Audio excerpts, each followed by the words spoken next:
बिस्मिल्लाहिर्रहमानिर्रहीम कि जी आज का हमारा टॉपिक है कि growth and reproduction of bacteria. सबसे पहले मैं बात करता हूँ कि ग्रोथ एंड बैक्टीरिया के जी जो बैक्टीरिया होता है वो अपना ग्रोथ कैसे करता है और वो कौन कौन से फेसेस हैं जिसके अंदर जो बैक्टीरिया होता है वो अपना ग्रोथ करता है। तो सबसे पहले मैं बात करता हूँ ग्रोथ एंड बैक्टीरिया। तो फिर जो बैक्टीरिया होता है वो 4 फेसेस के अंदर अपना जो ग्रोथ है उसको करता है। तो सबसे पहला ग्रोथ होता है, मतलब जो फेस होता है सबसे पहला वो होता है लेग फेस। जो दूसरा होता है लॉग फेस। जो तीसरा होता है वो होता है stationary phase, stationary phase. And the fourth one is death phase. सबसे पहला है लॉग फेस, तो फिर मैं उसी की बात करूँगा। ये आ गया लॉग फेस। इस फेस के अंदर कुछ यूँ होता है कि जो बैक्टीरिया वगैरह होता है वो लॉग फेस के अंदर अपनी डिवीजन नहीं कर रहे होते हैं, यानी कि there is no growth of bacteria in this phase. यानी कि इस फेस के अंदर जो बैक्टीरिया होते हैं वो अपना ग्रोथ नहीं कर रहे होते हैं, वो सिर्फ़ और सिर्फ मतलब डिवीज़न के लिए प्रिपेयर करते रहते हैं। यानी कि इसका जो काम है, लॉग फेस का जो काम है वो होता है यानी कि bacterias bacterias prepare themselves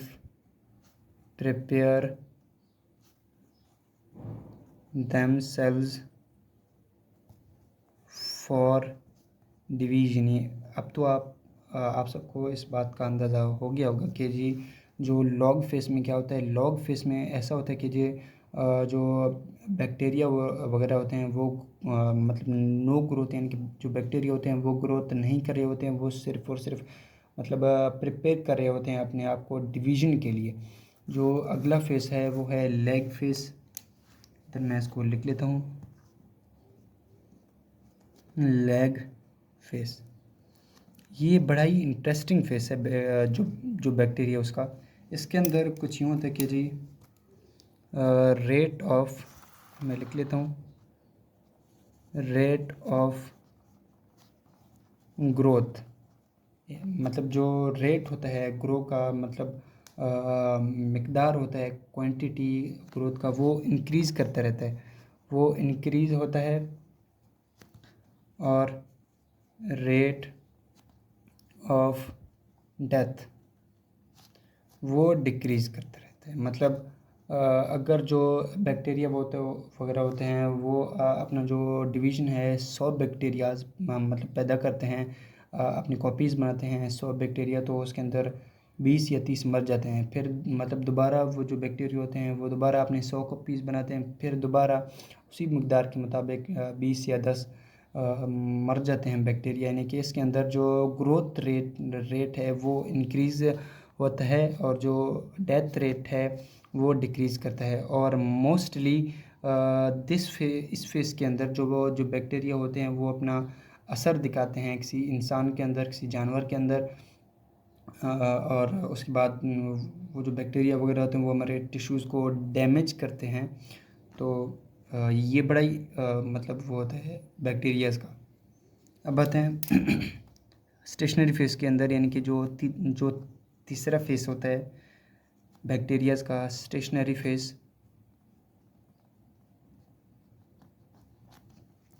stationery phase असल में जो स्टेशनरी कहते हैं साकिन को या कांस्टेंट चीज़ को कहते हैं, जो चेंज नहीं हो रही होती है उसके लिए हम स्टेशनरी अल्फाज इस्तेमाल करते हैं। तो यहाँ पर हमने स्टेशनरी फेज़ का इस्तेमाल क्यों किया, क्योंकि यहाँ पर जो रेट ऑफ जो ग्रोथ होता है, rate of growth is equal to rate of death.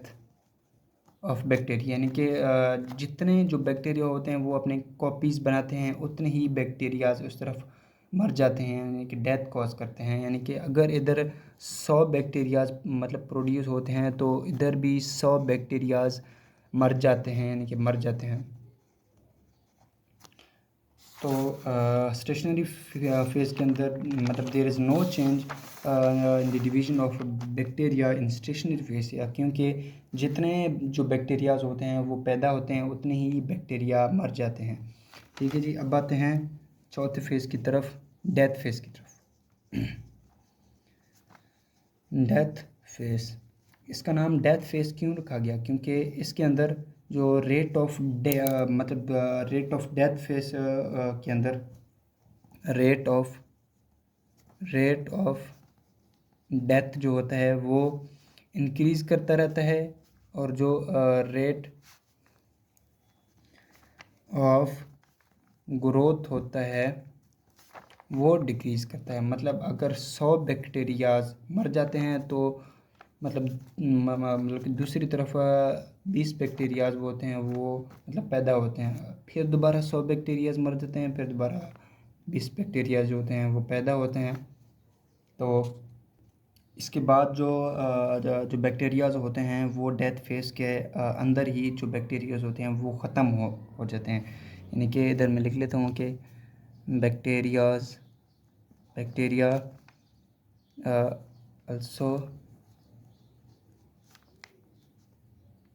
also destroy in this phase, इनके इस फेज़ के अंदर जो बैक्टीरियाज होते हैं वो ख़त्म होने लग जाते हैं। ठीक है, अब आते हैं रिप्रोडक्शन इन बैक्टीरिया, कि जी जो रिप्रोडक्शन होता है बैक्टीरिया का वो कैसे होता है। रिप्रोडक्शन ऑफ बैक्टीरिया, जो बैक्टीरिया होते हैं वो अपना रिप्रोडक्शन जो होता है इनका दो तरीके से होता है। एक होता है सेक्सुअल रिप्रोडक्शन, सेक्सुअल और दूसरा होता है असेक्सुअल रिप्रोडक्शन। सबसे पहले मैं बात करता हूँ असेक्सुअल रिप्रोडक्शन की, तो इधर मैं लिख लेता हूँ कि असेक्सुअल रिप्रोडक्शन, इसके भी फर्दर बहुत से टाइप्स हैं, जैसे कि बाइनरी फ्यूजन हो गया, बडिंग हो गया, फ्रेगमेंटेशन हो गया। मैं उनकी बात नहीं करूँ, मैं सिर्फ और सिर्फ मतलब बाइनरी फ्यूजन की बात करूँ। इसके अंदर जो इसका जो टाइप है बाइनरी फ्यूजन वो इस प्रोसेस में इन्वॉल्व होता है, यानी कि जो बाइनरी फ्यूजन होता है, बाइनरी फ्यूजन रिप्रोडक्शन वो सिर्फ और सिर्फ असेक्सुअल रिप्रोडक्शन में इन्वॉल्व होता है। जो बाइनरी फ्यूजन होता है इसके अंदर जो बैक्टीरिया वगैरह होता है वो अपना एक कॉपी बनाता है। तो फिर मैं इधर आपको इसका जो स्ट्रक्चर है वो बना के दिखा देता हूँ कि जो बैक्टीरिया होता है, मिसाल ये हो गया बैक्टीरिया, जैसे कि हमने प्रीवियस वीडियोज़ में डिस्कस किया था कि जो बैक्टीरिया होता है इसका जो मतलब जो डीएनए होता है वो सर्कुलर होता है, ऐसे रिंग शक्ल में। ठीक है जी, सबसे पहले इसका जो मतलब जो प्रोसेस है इसके अंदर जो बैक्टीरिया होता है, बैक्टीरिया रेप्लिकेट्स इट्स डीएनए, ये उसका डीएनए होता है, ये इसका एक और कॉपी बनाता है इसे। ठीक है जी, तब इसके बाद जो फर्दर का प्रोसेस है वो मैं इधर ही आपको बता देता हूँ कि जी जैसे कि मैंने आपको बताया था कि जो बैक्टीरिया होता है वो अपना एक और कॉपी बनाता है रिंग्स का, अपने मतलब डीएनए का। मतलब कॉपी बनाने के बाद जो जो डीएनए होता है वो जाकर सेल मेम्ब्रेन के साथ अटैच होता है, ये वाला। तो फिर ये वाला मतलब जो डीएनए होता है वो जाकर इस वाले सेल मेम्ब्रेन से अटैच होता है, मतलब अपने अपोजिट पोल्स में जाते हैं। यानी कि इधर मैं बता देता हूँ कि attach with the plasma membrane after the replication।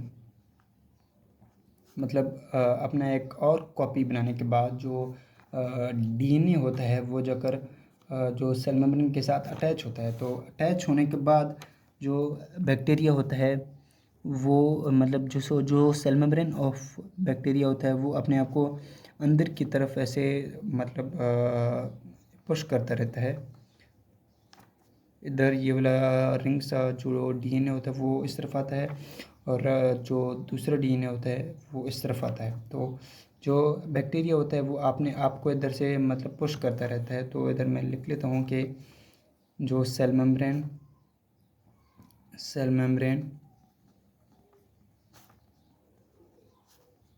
pushes itself inward, मतलब अंदर की तरफ अपने आप को ऐसे अपने आप को दबाता रहता है। फिर दबाने के बाद जो सेल वाल है वो ग्रोथ करता है इसके अंदर ही। मतलब आप मेरी बात को समझ रहे होंगे कि जी जो सेल वाल जो होता है वो इसके अंदर ही ग्रो करना स्टार्ट होता है। तो इधर मैं आपको बता देता हूँ कि जी फिर ये होता है, फिर इसका जो स्ट्रक्चर होता है वो कुछ इस तरह से होता है। मतलब यहाँ पर अटैच होते हैं और यहाँ पर दबने की वजह से ये ऐसे सेपरेट हो जाते हैं। ये हो गया इसका डीएनए, ये हो गया इसका डीएनए। फिर अगले प्रोसेस में ये दो सेल्स में डिवाइड होते हैं। ये हो गया एक सेल ऑफ बैक्टीरिया, ये हो गया दूसरा cell of bacteria with its circular DNA. तो ये इसको कहते हैं डॉटर सेल। ठीक है जी। ये हो गया मतलब जो एक बैक्टीरिया था वो फर्दर प्रोसेस के ज़रिए दो डॉटर सेल में कन्वर्ट हो गया। मतलब usually this process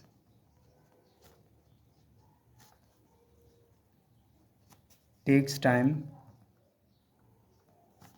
in only 20 minutes. मतलब जो बैक्टीरिया होता है वो 20 मिनट्स के अंदर अपना मतलब कॉपी बनाता है। मतलब जो एक बैक्टीरिया होता है वो दो डॉटर सेल में कन्वर्ट होने के लिए वो सिर्फ और सिर्फ 20 मिनट से लेता है।